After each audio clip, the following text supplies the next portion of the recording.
영광의 박수 올리시다. 하나님, 우리와 함께 하시는 하나님, 너무나 고맙고 감사한 성탄절입니다. 여러분, 오늘 이 말씀을 통해서 임마누엘이라는 말씀을 가지고 우리가 하나님의 은혜를 나눠보자 합니다.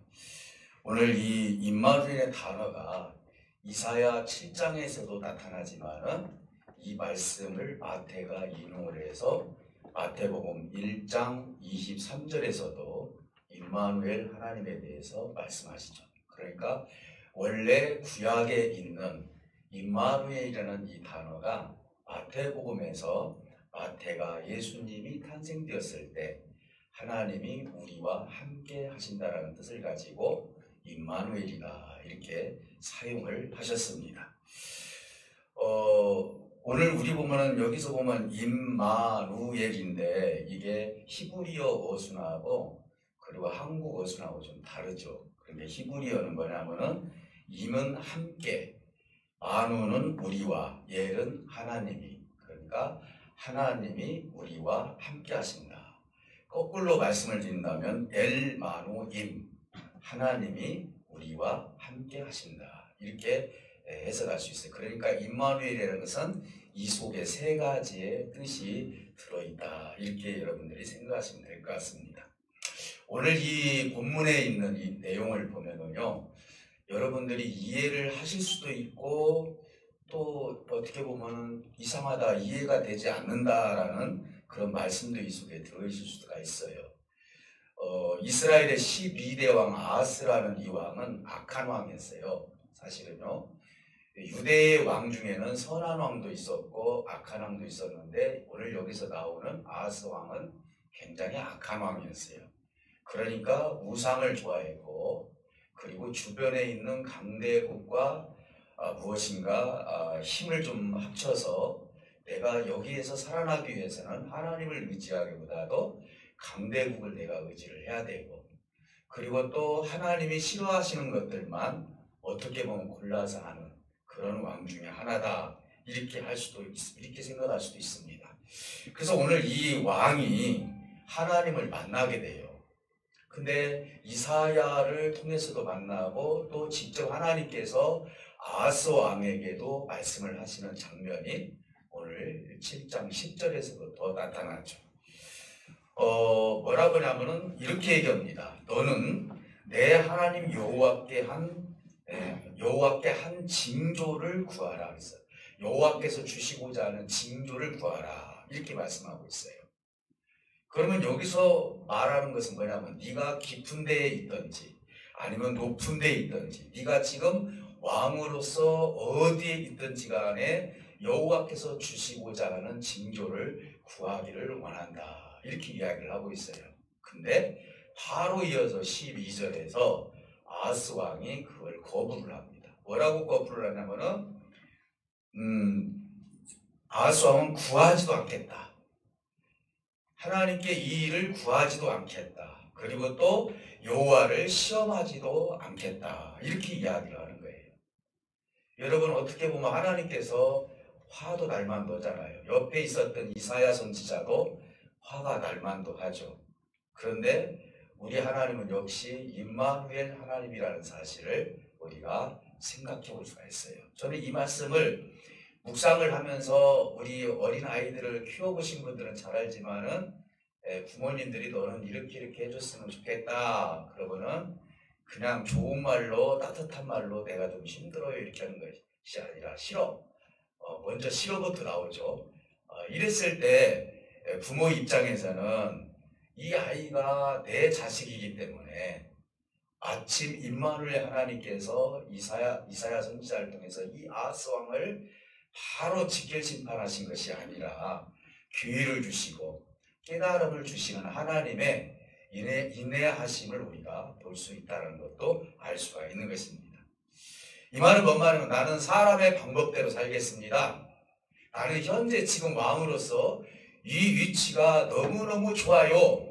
행복해요.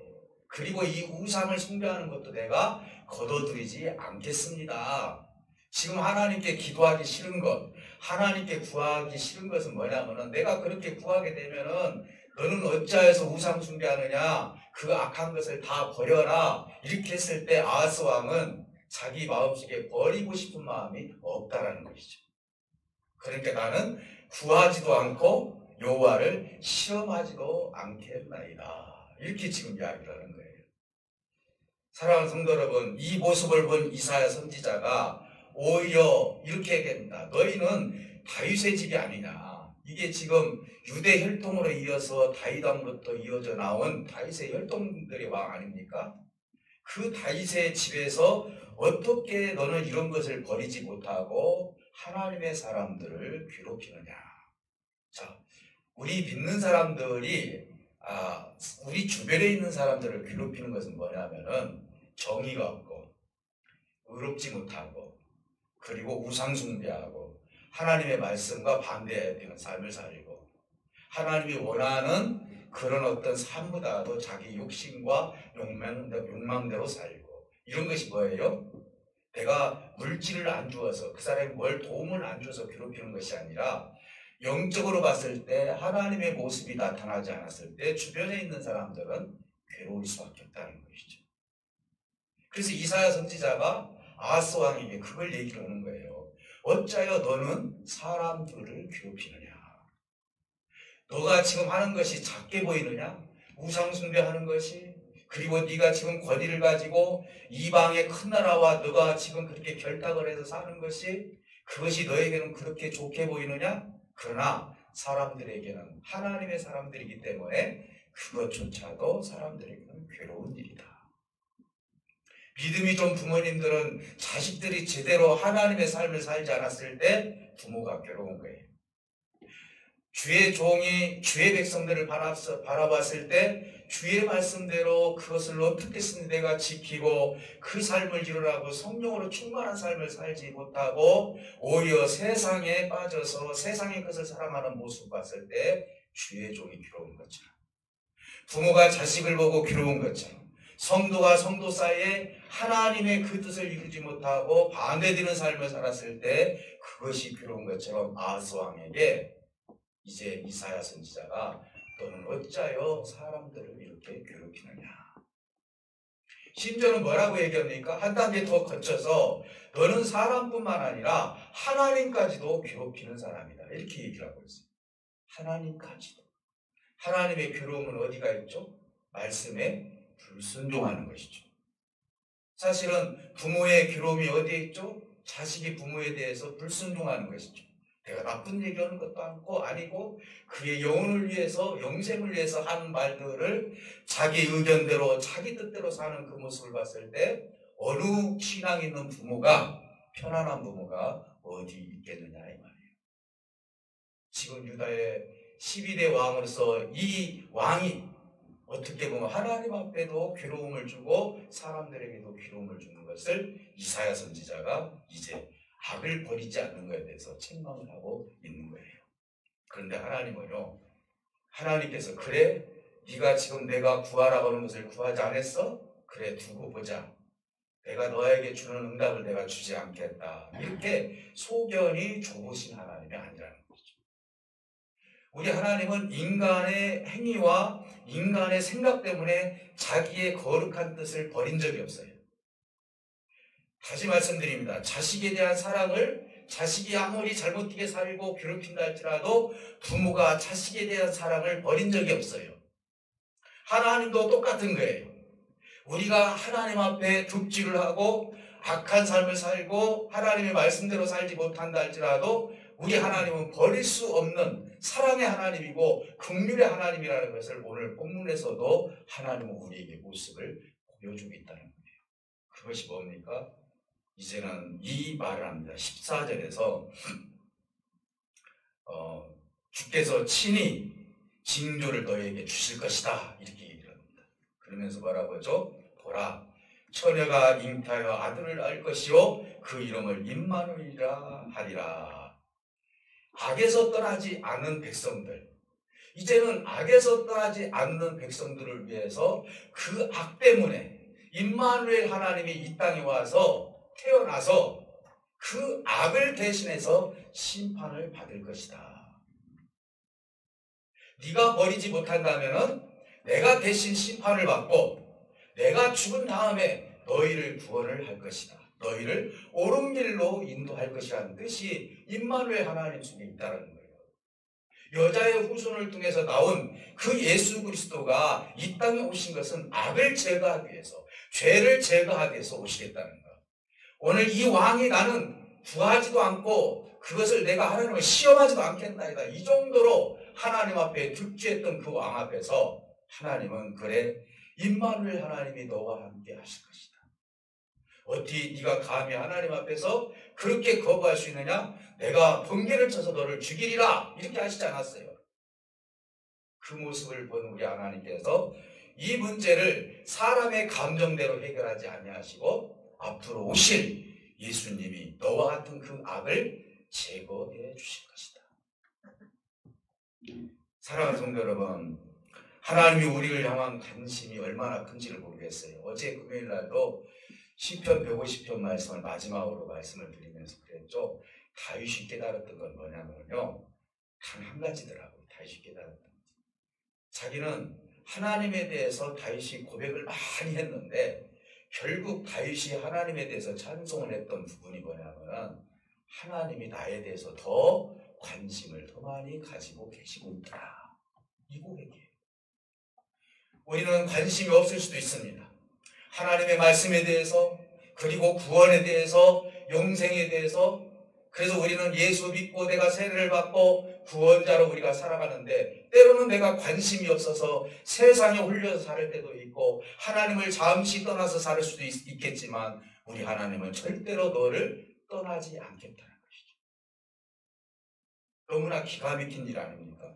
이것은 우리 부모 자식 간의 관계에서도 똑같이 그런 감정이 있듯이 하나님도 나는 절대로 구원한 너희들을 버릴 수가 없다라고 말씀하죠. 그 말은 뭔 말이냐면 내가 독생자 예수를 이 땅에 보내셔까지 너희를 구원하는 것을 보아라. 내가 너희에 대한 관심이 얼마나 큰지를. 다윗도 말씀하고 있지 않습니까? 다윗은 하나님과 대면해서 항상 시를 썼지만은 그는 어떤 어려움 속에서 난관 속에서도 왜 이렇게 하셨습니까? 라고 한 것이 아니라 하나님의 뜻을 쫓다 보니까 하나님의 위대하심과 하나님의 크심과 하나님의 계획하심이 얼마나 크고도 높은지 그는 하나님을 깨달으면서 오히려 나는 하나님에 대해서 고난이 있을 때 관심이 많아 있었던 것 같았는데 그게 아니라 도리어 하나님이 나에 대한 관심이 더 크도다. 내가 두 손을 벌려서 하나님을 찬송 아니할 수가 없다라고 고백한 시인이 바로 다윗입니다. 사랑하는 성도 여러분, 우리는 때로는 예수 그리스도를 믿으면서 불안한 삶을 살 때가 있어요. 여러분, 내가 예수님을 믿으면서 죄를 짓고 그러다 보면 나는 진짜 구원을 받을까? 나는 정말 천국에 갈까? 내가 진짜 천국의 백성일까? 여러분 그렇게 생각할 수도 있어요. 이것은 절두철미가 마귀가 주는 생각이에요. 하나님은 이 땅에 있는 하나님의 구원의 백성을 한 사람도 나고디게 하지 않기를 원하시는 분이 누구예요? 하나님이라는 거예요. 하나님이 저와 여러분들에 대해서 얼마나 관심이 크신지를 오늘 이 말씀 임마누엘 하나님, 하나님이 우리와 함께 하신다는 이 단어 속에서 우리는 하나님에 대한 그 사랑을, 지극히 큰 사랑을 하나님을 높여드리고 찬양하는 우리의 삶이 되어야 될 줄 믿습니다. 사랑하는 성도 여러분, 임마누엘 우리 하나님의 은혜가요, 이제는 예수님이 오셨을 때하고 오시기 전에를 우리가 좀 한번 생각해 볼 필요가 있습니다. 이거 예언을 해주신 것이 아닙니까? 그렇다면 하나님께서 그래 너희들 내가 용서해 줄게, 그래 너희들 그대로 편안하게 살아라, 이렇게 하신 하나님이 아니죠. 항상 하나님은 교훈을 주시죠.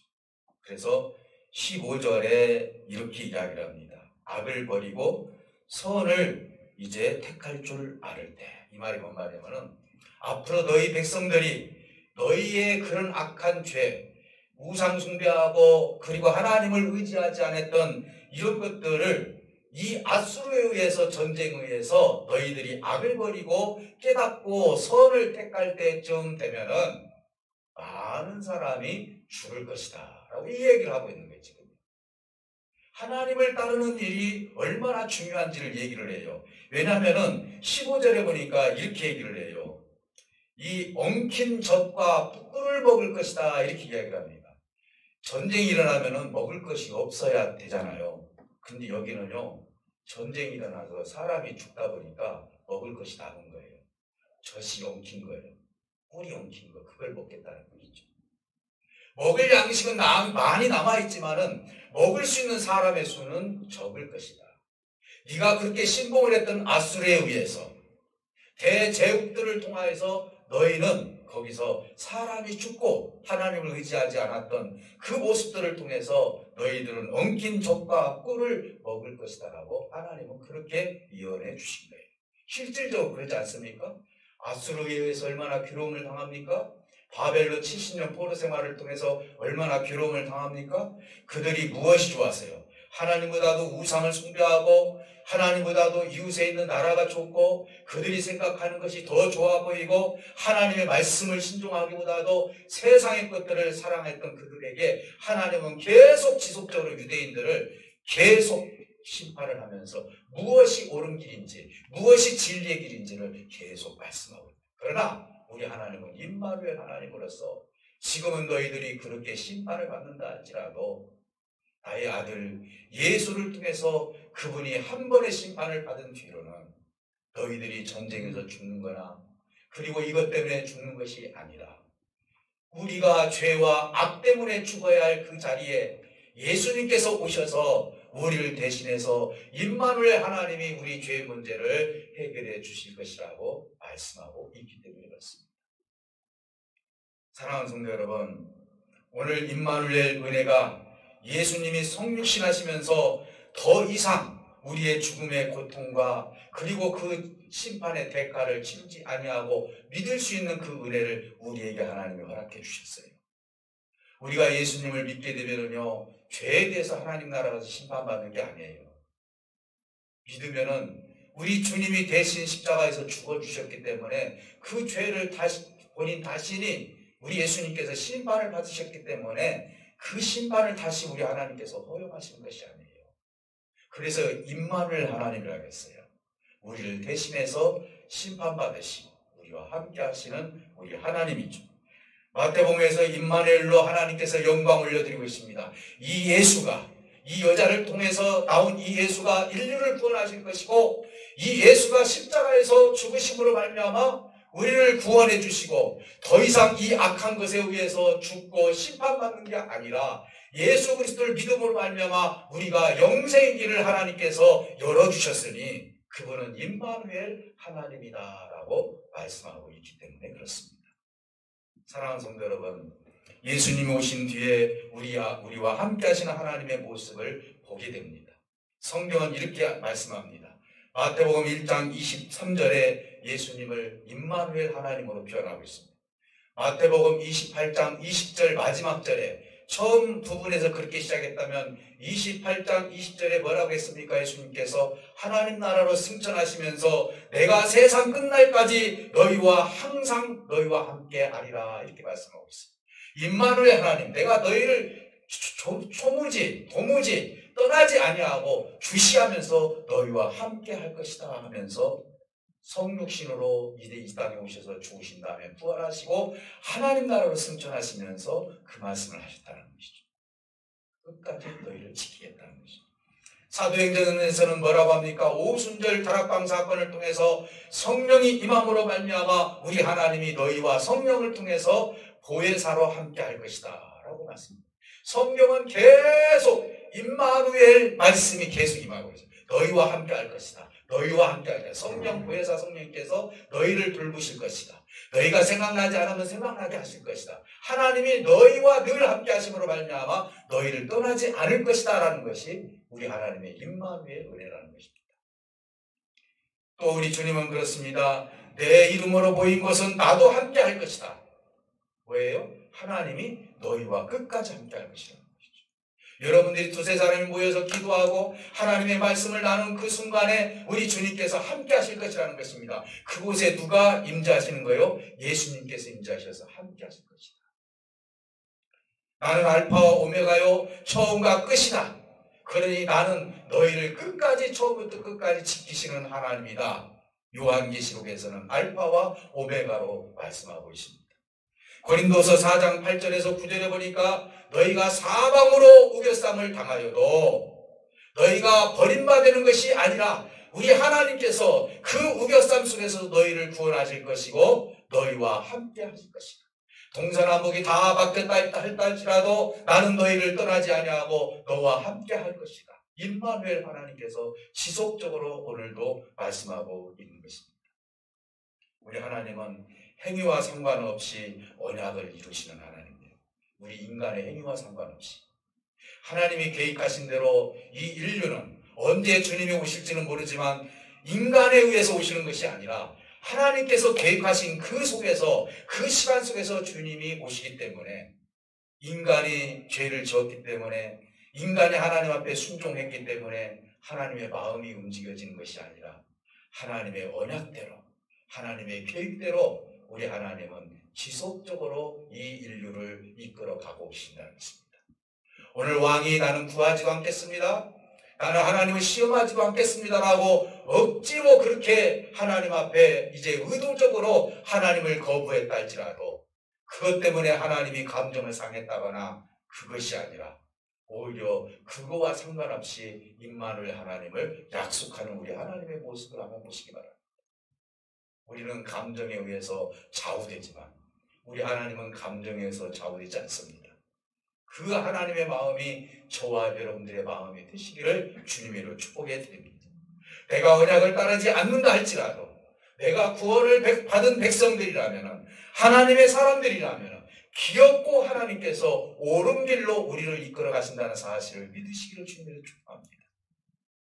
저는 어렸을 때 어머니와 시장에 가면은요 항상 치맛자락을 잡고 갑니다.